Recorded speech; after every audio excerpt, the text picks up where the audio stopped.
Okay, last section, and let's get into it. So, all right, we've got our non-classical MHC Class 1Bs. We know about these, right? Yeah. We've got H2M3. So this is one particular non-classical MHC Class 1B protein from a mouse that can bind to a particular substance. So this N-formulated amino terminus comes from the way that bacteria translate their proteins.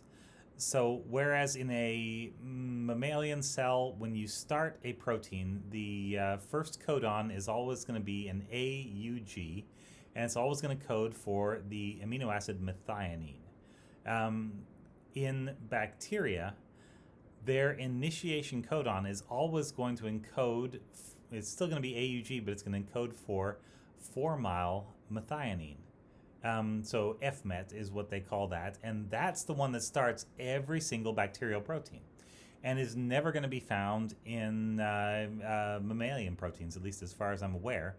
And so recognizing the N-terminus of which is the beginning of any protein that has the formal group on there, is going to be good. It means that you are dealing with some kind of bacterium, and bacteria should not be inside the body, and so therefore, yeah, we know we need to make an immune response to this thing. So MHC Class 1B, H2M3 is going to present these N-formal amino terminus peptides for recognition by CD8 T cells, which are then going to go out and kill them, which is good. Okay, T10 and T22 are going to be mouse non-classical Class 1B proteins. They're going to be recognized by some gamma delta T cells. And hemochromatosis protein, there we go, is going to be just like it says, expressed by the intestinal epithelium. And it's going to be involved in iron uptake and with the transferrin system, which is an iron uptake and transport. Yeah, it transports iron. That's what the ferrin part is there for. And this is also involved, our transferrin receptor actually activates some drugs, if I remember correctly. I believe metronidazole is one of these drugs that you actually would put in a prodrug form. I believe it is the transferrin receptor that modifies the drug and converts it to the active form, but only in areas where there are certain types of bacteria. All right, so hereditary hemochromatosis is going to be defects in that gene.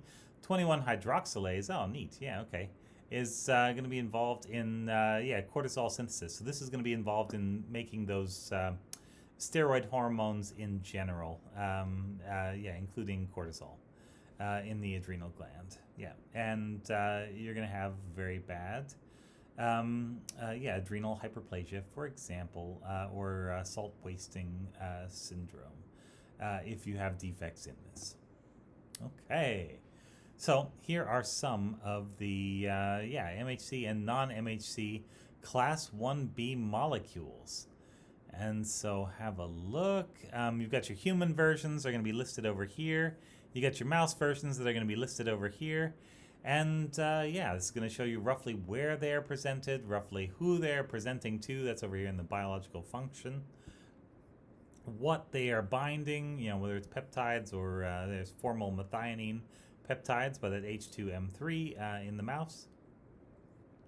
And the amount of polymorphism is going to tell you roughly how many different types there are for these particular genes. Which is going to be low, medium, moderate, or high. There you go.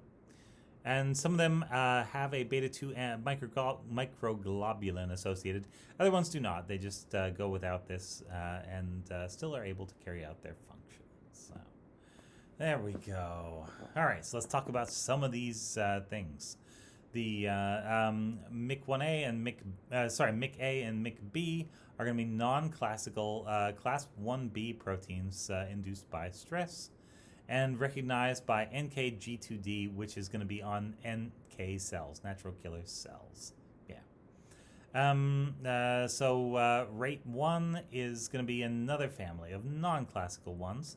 They're going to be ligands for NKG2D, so natural killer glycoprotein 2D.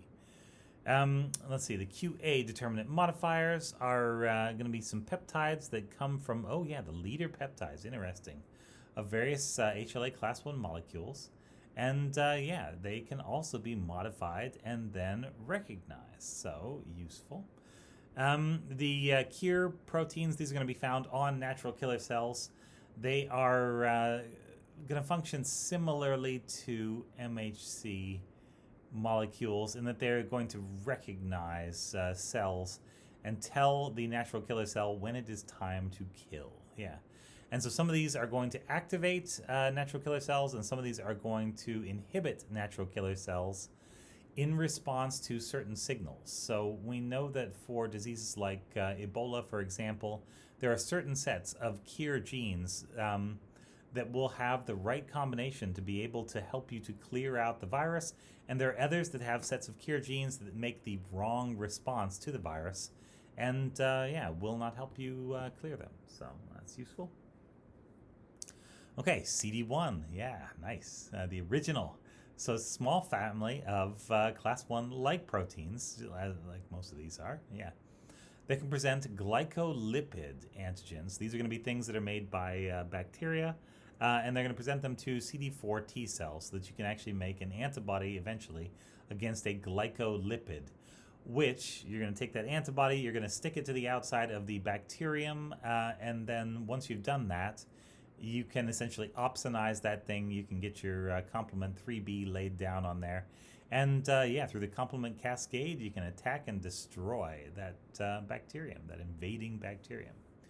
Let's see. Lipopeptides, these are going to be protein attached to a lipid, like a lipoteichoic acid, for example, on, Staphylococcus or Streptococcus. I forget which. They may both have it, but gram-positive bacteria anyway. Microbial glycolipids are going to be, yeah, this class of antigens. There are a lot of different types. And NK cells are able to recognize those, certain sets of NK cells or NKT cells. All right, and then sphingolipids are something that you would have in your membrane, and they exist elsewhere in nature. Sphingolipids are a little bit longer. They're going to have an 18 hydrocarbon chain, whereas the norm is going to be closer to 16. And so that means they stand up. They're a little bit taller than the rest of the membrane. You'll usually have them on the top and bottom side of the membrane together. And so you'll end up with like a little island of these things. They will cluster together. And because they're a little bit taller, certain proteins, like integrins, for example, will preferentially slot into, they call these sphingolipid rafts, which is just an area where the membrane is going to be a little bit thicker because the actual membrane lipids are a little bit longer chain, a little bit taller. So, yeah. And they are very much involved in a lot of aspects of virus growth and immune reaction to virus growth. All right. Diacylglycerol, DAG, yeah, is going to be a lipid signaling molecule that we make. The invariant NKT cells are, so they're innate like white blood cells. They're going to have a T cell receptor with an invariant version of an alpha chain and a limited beta chain. So they are like a T cell, but they're going to be drawing from a different pool than the normal alpha beta T cells. And they're going to function kind of like a natural killer cell. So they're called invariant natural killer T cells, iNKTs, or yeah, people just used to call them NKT, natural killer T cells. And so they're kind of a blend. They also have the surface marker NK1.1, which you would normally find on natural killer cells. So these are one of these more recently discovered cell types that if you were only looking for NK1.1, you would say, oh, they're obviously natural killer cells, but why aren't they functioning like the rest of them? And if you were looking just for an alpha beta T cell receptor and looking for this particular one, you would say, well, they are obviously T cells, but actually they're their own population and they have their own deal of stuff they respond to and stuff they ignore. So the last little vocabulary on this page is alpha galactoceramide, alpha gal cer, which is an immunogenic glycolipid. So this is going to be one of these things that is part sugar and part lipid, originally extracted from marine sponges. Super cool. But actually produced by lots of bacteria. This is something that your immune system is going to react to, and it's going to be presented by CD1, which you remember is one of these MHC-like molecules, and it's going to signal to these invariant NKT cells. So this is one of those cases where you have a fairly generic marker produced by a wide variety of bacteria that is going to signal to a dedicated set of white blood cells that are then going to go out and try to find it and destroy the source of it. Okay, so how does all of this work? All right. So the CD1 family is going to have MHC class 1-like molecules. Great. And so you can see we've got an alpha and a beta chain, so sort of like kind of similar to class 2, the way that one is structured. Here we have our little, so it's a mannose beta-1 phosphomycoketide, which are abbreviated as MPM. This is going to be something from Mycobacterium tuberculosis, which is the thing that causes tuberculosis. And so we can present this little molecule on the top here, and you can see it is still pinched pretty firmly in the little groove up here. It's just that it's not a normal peptide molecule. It's got a sugar on it, and so it's a different type of molecule, a glycolipid.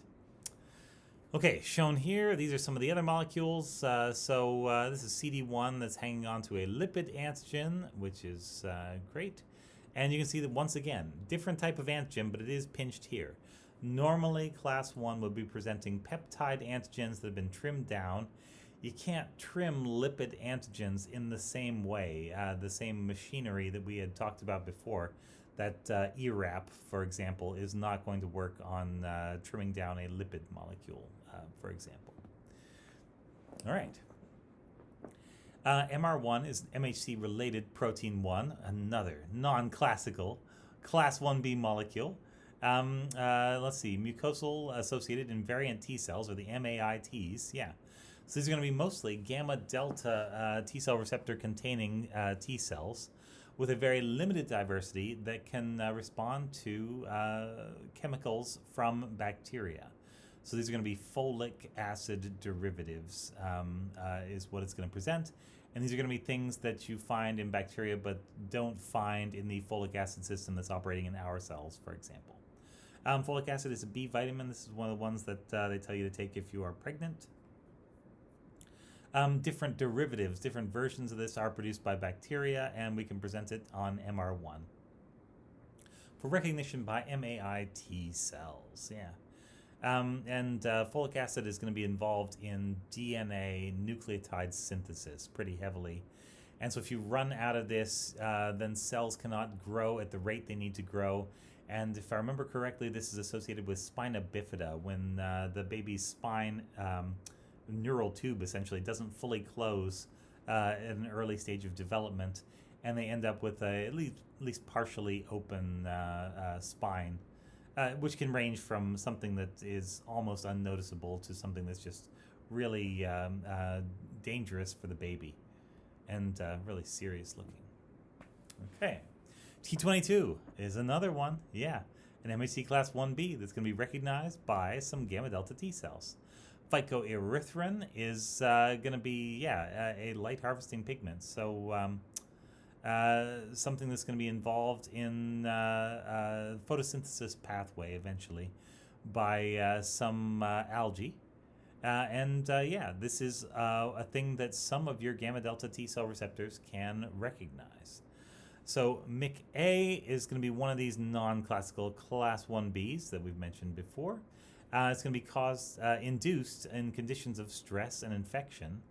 And it's going to be recognized by NKG2D on the natural killer cells. So this is one of the things that may contribute to this phenotype that you always hear about, but which is actually relatively difficult to show in an experimental way, or they say that if you get stressed and worn down and tired out, then you're going to end up picking up infections. And it does change the way the immune system functions, and this is going to be one of the things that's made. Yeah, this isn't going to make you sick. It's just, I guess, highlighting one of the changes that can happen under those conditions. But yeah, as I said, difficult to reproduce cleanly in the laboratory in animal experiments. And yeah, not something you can really mess around with in human experiments all that much. Okay, so UL16 binding protein number 4 is going to be part of the rate 1, which we covered system earlier. And the EPCR is another non-classical class 1b protein produced on endothelial cells. And so it's going to interact with a coagulation factor 14, which is also called protein C. And so it's helpful in that way. It can stop your blood from leaking out, but it's also going to be recognized by some gamma delta T cells. So there we go. And we will get rid of this, which is just spam, and continue. And there we go. Let's see. Okay, SKINT1 is was named for selection and upkeep of intraepithelial T cells, number 1. And yeah, it's going to be another one of these Ig-like proteins expressed by stromal cells and keratinocytes, which are your skin cells. And it's going to be required for a particular type of gamma delta T cell called dendritic epidermal T cells. There's so many subsets of these gamma delta T cells. And the dendritic epidermal T cells are a specialized class of gamma delta. They're going to be found in the skin of mice and some other species, but not humans, so I would say don't worry about them that much. But yeah, they're going to express SKINT1, for example, in keratinocytes. So this is something that humans are lacking, but could theoretically be added to the human immunological repertoire relatively easily by genetic manipulation. So something like a CRISPR-Cas system, maybe. All right, so gamma delta T cells, what are they for? What do they recognize? What do they do? Yeah, all right. So these are some things that your gamma delta T cells are able to bind to. Yeah, different molecules, different proteins in an activated set, and there are going to be specific gamma delta T cell subsets that are able to recognize some of these. So having a particular version of the gamma chain and a particular version of the delta chain. And these would go along with other specific differences there. So yeah, gamma delta T cells are, think of them as a very specialist type of T cell, whereas your alpha betas are kind of generalist. They can interact with a wide range of protein molecules. Your gamma deltas tend to be much more narrowly reactive, which is to certain type of molecule, and have less diversity, but have dedicated cell populations. So yeah, just very specialized. All right. And I totally recommend, the Class 1 and Class 2 processing videos are absolutely outstanding here. They go through these two things, which are two of the things that are definitely going to be on the final exam. You'll have either Class 1 or Class 2. You might even have both Class 1 and Class 2. I haven't quite figured that out yet, but I'll make sure it is on there in some form, because this is, kind of fundamental immunology basics, how things work. So thanks very much. We are at the end of the chapter, and all the best.